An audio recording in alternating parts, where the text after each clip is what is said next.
Pagi ini kita akan membaca dan merenungkan firman Tuhan.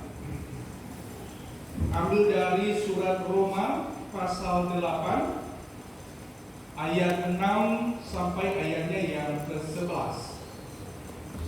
Roma pasal 8 ayat 6, bukan ayat 8, tapi ayat 6 sampai 11.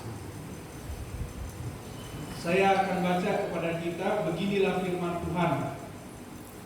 Karena keinginan daging adalah maut, tetapi keinginan roh adalah hidup dan damai sejahtera. Sebab keinginan daging adalah perseteruan terhadap Allah, karena ia tidak takluk kepada hukum Allah.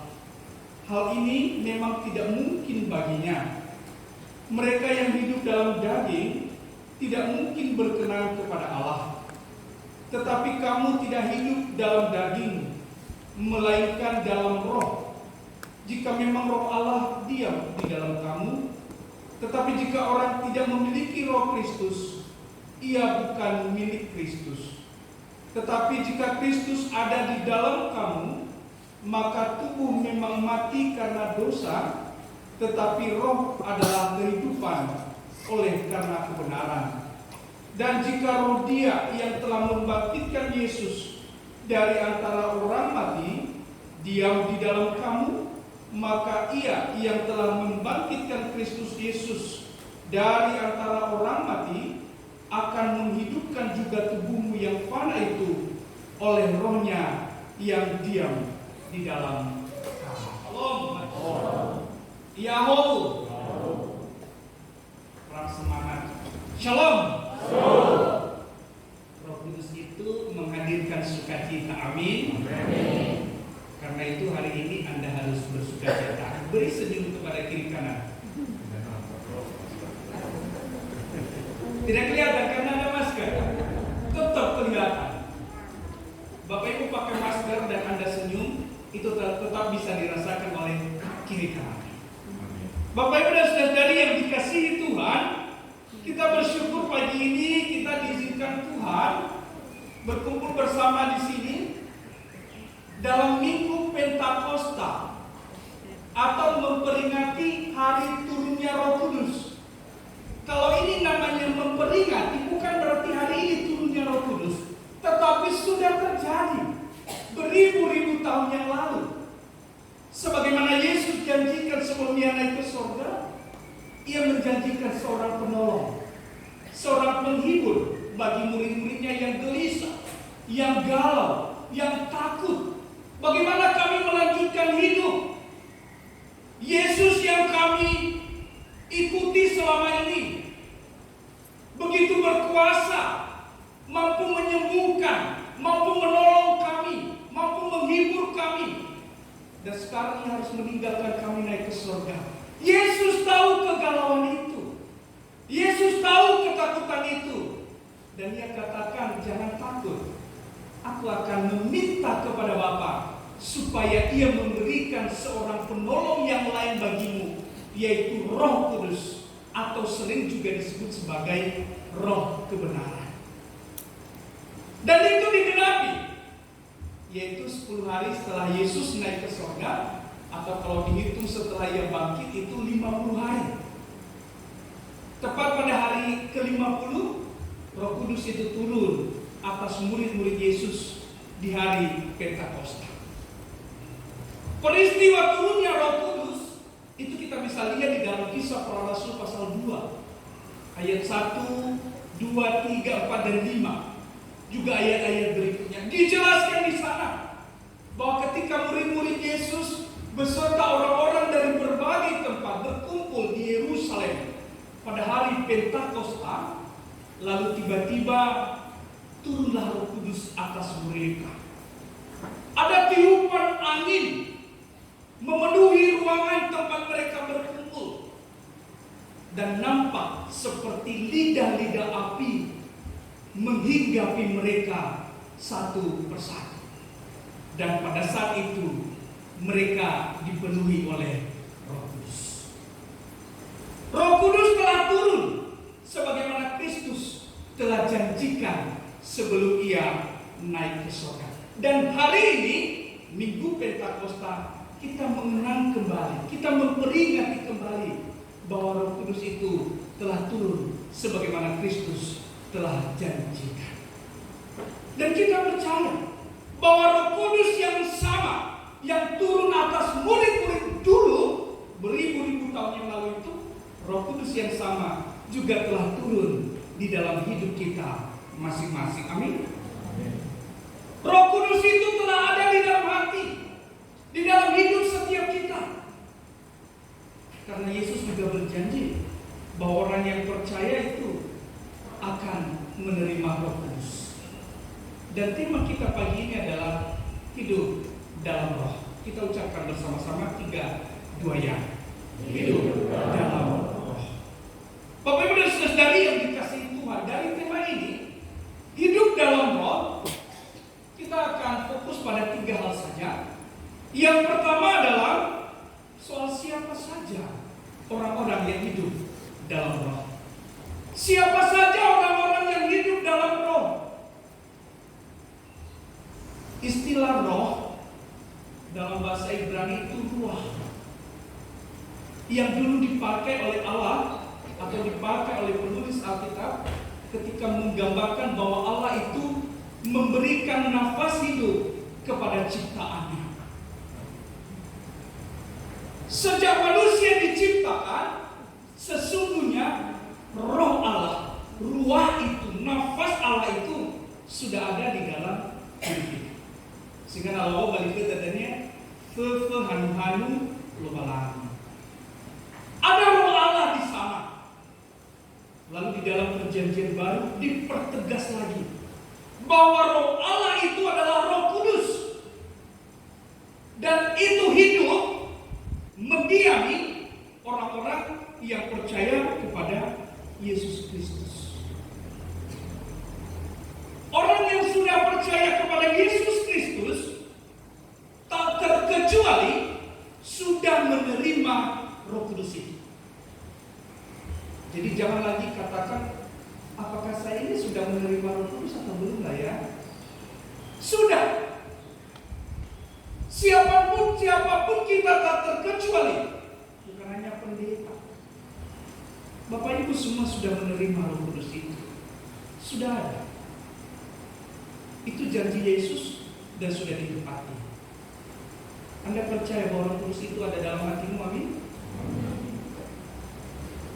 Dan pertanyaannya, kalau Roh Kudus itu sudah ada di dalam hati kita, kenapa kemudian hidup kita masih lebih banyak dikuasai oleh kedagingan daripada roh?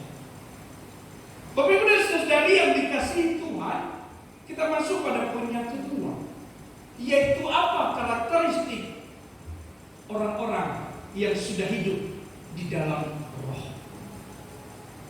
Apa karakteristiknya?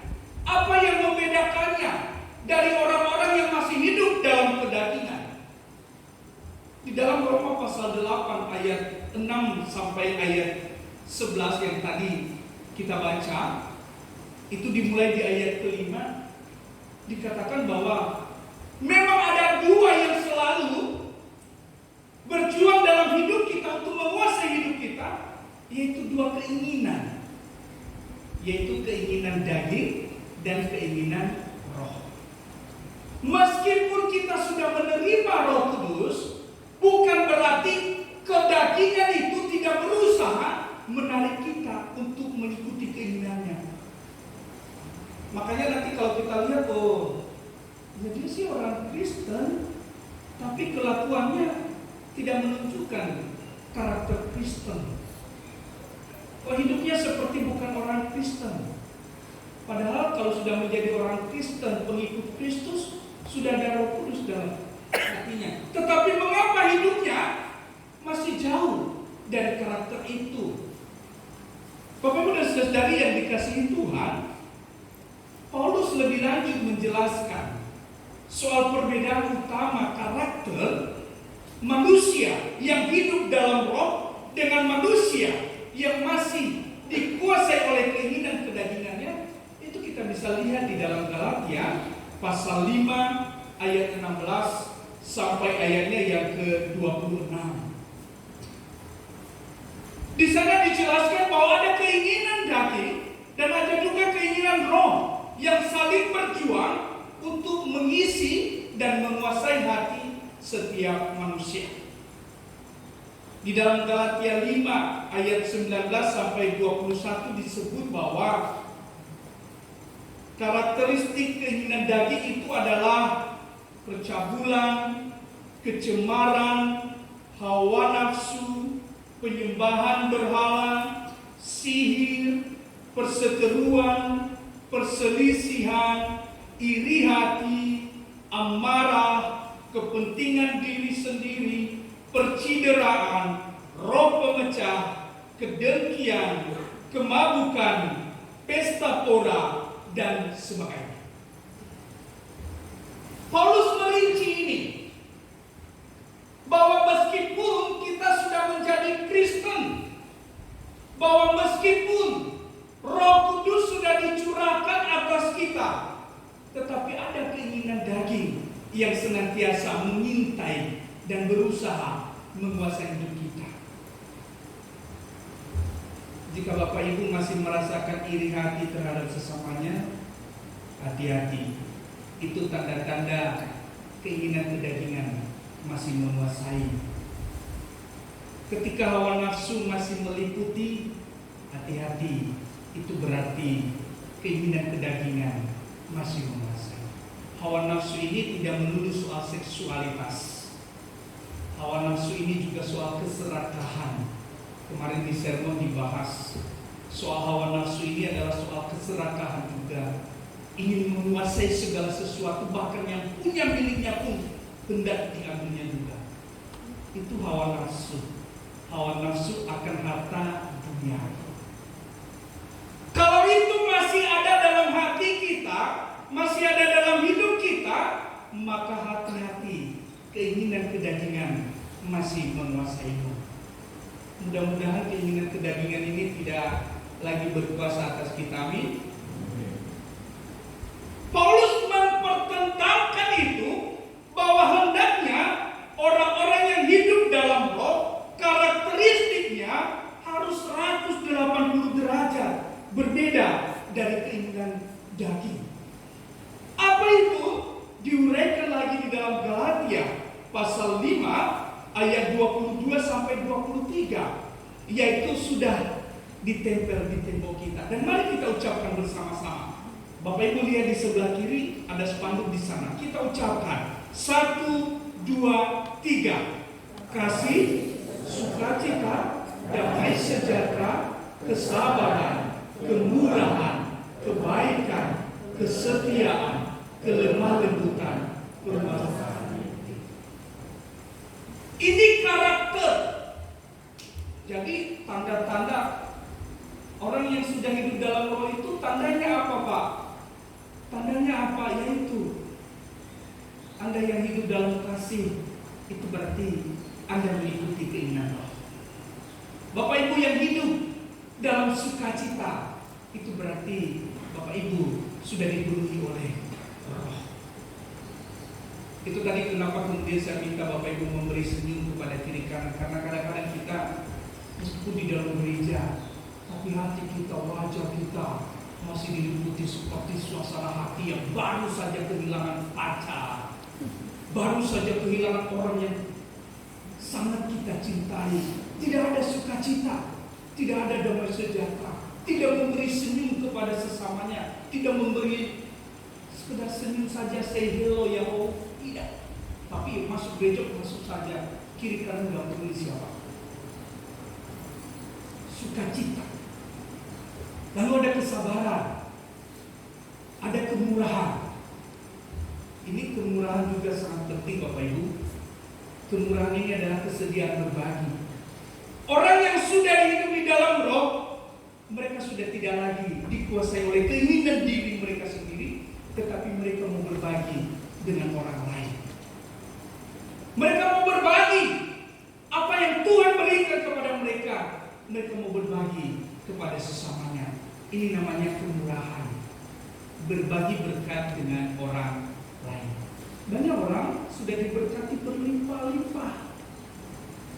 Ya, berlimpah-limpah, pekerjaannya mapan, hartanya juga ya di atas rata-rata lah misalnya. Tapi pelitnya minta ampun. Itu berarti masih dikuasai kedagingan. Ingin merangkul semua berkat itu untuk dirinya sendiri. Tidak ada kemurahan di dalam hatinya. Dan jika itu yang terjadi, hati-hati Bapak Ibu. Hati-hati. Keinginan kedagingan itu masih menguasai. Karakter orang yang hidup dalam roh, dia memiliki hati yang murah. Murah hati kepada sesamanya manusia. Kebaikan, kesetiaan, kelemah lembutan, penguasaan diri. Lemah lembut. Berapa waktu lalu ketika saya diminta memimpin PA di salah satu perkumpulan, lalu seorang ibu bercerita. Ada tetangganya yang datang melapor, "Bu, saya digigit anjingmu." Lalu ibu ini menjawab dengan tidak enak. Dia berkata, "Tebe kubozo usugahemu tahu berasubu noku, usugahemu tahu." Padahal ibu yang datang melapor itu dia datang baik-baik, tetapi dijawab dengan tidak baik, sehingga terjadi percekcokan. Ibu yang menceritakan ini adalah ibu yang menjawab dengan tidak baik. Dia hadir di PA ini. Ketika saya menjelaskan soal bagaimana kita mengelola perasaan positif dan negatif, ia lalu tersadar dan bilang, "Pak Pendeta, saya tahu. Setelah ini renungan ini saya tahu apa yang saya lakukan sebelum berangkat ke PA. Jadi saya sudah salah." Kenapa? Tadi ada yang datang melapor bahwa dia sudah digigit anjing saya, tapi saya menjawabnya seperti ini hasil sopek udah mau. Yo, hula si sopek udah kabar lima begininya. Bahwa ini adalah salah. Saya tahu saya salah dan saya minta didoakan saat ini juga. Itu minggu lalu saya memimpin. Ini kisah nyata, bukan ilustrasi. Kenapa? Ya karena hidupnya masih dikuasai oleh ketidaklemah lembut. Jadi orang datang melapor baik-baik dijawab dengan kasar, bahkan dituduh beku. Padahal hatinya sebenarnya yang dikuasai beku, hatinya yang sebenarnya tidak lembut, tetapi dia bilang beku jangan suya dulu. Sehingga ini tidak menimbulkan kedamaian. Yang ada adalah pertengkaran. Coba kalau dijawab dengan lembut, "Oh iya Bu ya, digigit anjing. Kalau memang anjingku yang menggigit, nanti Bu bagaimana pengobatannya saya ikutlah bertanggung jawab." Tapi puji Tuhan setelah itu diberitahukan bahwa ternyata memang bukan anjingnya yang menggigit. Dan ibu yang melapor itu minta maaf dan dia pun memaafkan. Nah ini pengalaman hidup yang dikuasai oleh roh Bapak Ibu. Ini memang kita harus senantiasa belajar bagaimana kita bisa menjawab dengan lemah lembut. Apalagi karakter kita kan senang bersuara keras. Meskipun sebenarnya tujuan kita baik, tapi kata-kata kita keras. Dan sering kali itu memancing pertengkaran. Hal sepele kemudian membesar. Dan saya juga termasuk terus belajar bagaimana supaya saya bisa berkata-kata, menjawab orang dengan lemah lembut. Bapak Ibu juga harus belajar. Kenapa? Ternyata salah satu karakteristik orang yang hidup dalam roh adalah menjawab dengan lemah lembut. Bukan tubuhnya yang harus lemah lembut, gemulai gitu, bukan ya. Tapi karakternya lemah lembut, jawabannya enak didengar, tidak justru memancing pertengkaran, perselisihan, dan kekisruhan. Itu Bapak Ibu, karakteristik orang yang hidup dalam roh adalah karakteristik yang benar-benar dikuasai oleh Roh Kudus dan menghasilkan buah-buah roh. Dan itu kita bisa lihat dalam tutur kata, perilaku sehari-hari. Bapak Ibu dan Saudari yang dikasihi Tuhan,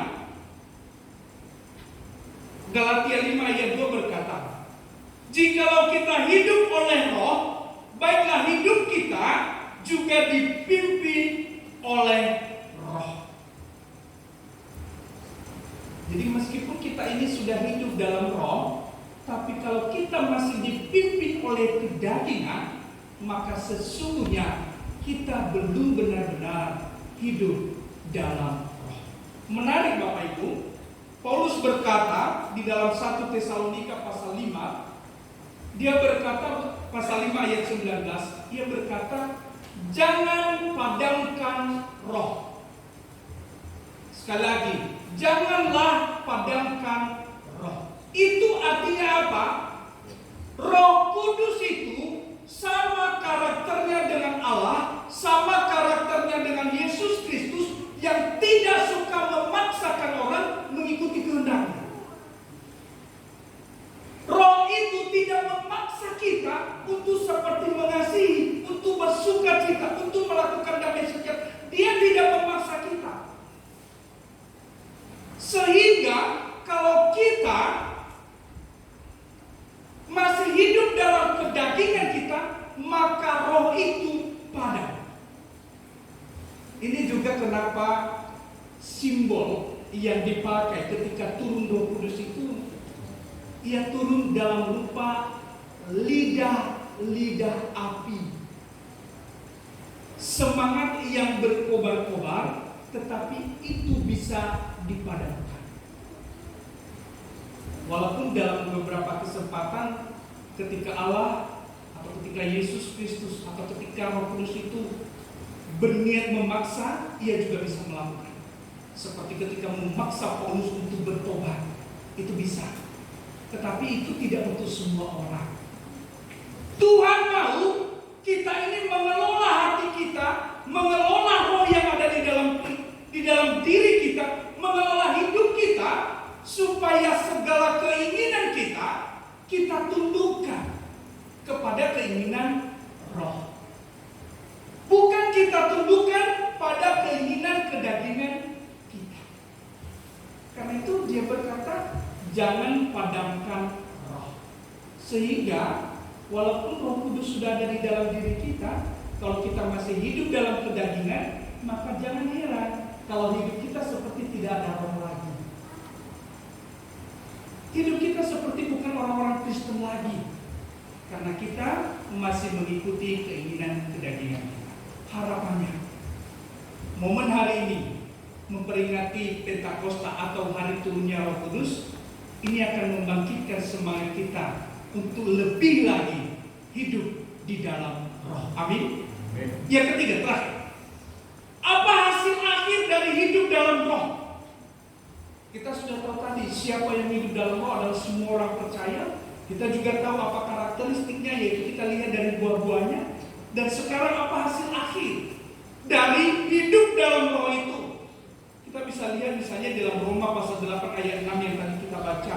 Karena keinginan daging adalah maut, tetapi keinginan roh adalah hidup dan damai sejahtera. Hasil akhir dari hidup dalam roh adalah hidup dan damai sejahtera. Ini kita bisa sambung. Hidupmu penuh dengan damai sejahtera. Jadi kalau hidupmu tidak damai, itu berarti Roh Kudus tidak menguasaimu. Tapi coba hidup dalam roh, hidup dalam kasih, hidup dalam sukacita, maka damai sejahtera itu akan meliputi kehidupan kita. Terlebih di kehidupan kelak bersama Bapa di surga. Pertanyaannya, maukah kita hidup dengan damai? Amin. Atau kita masih mau hidup dalam maut? Ketika kita mau hidup dalam damai, mari kita hidup di dalam roh. Tuhan Yesus memberkati. Ayat hafalan, ayat 9. Kita baca bersama-sama. 1, 2, 3. Tetapi kamu tidak hidup dalam daging, melainkan dalam roh. Jika memang roh Allah diam di dalam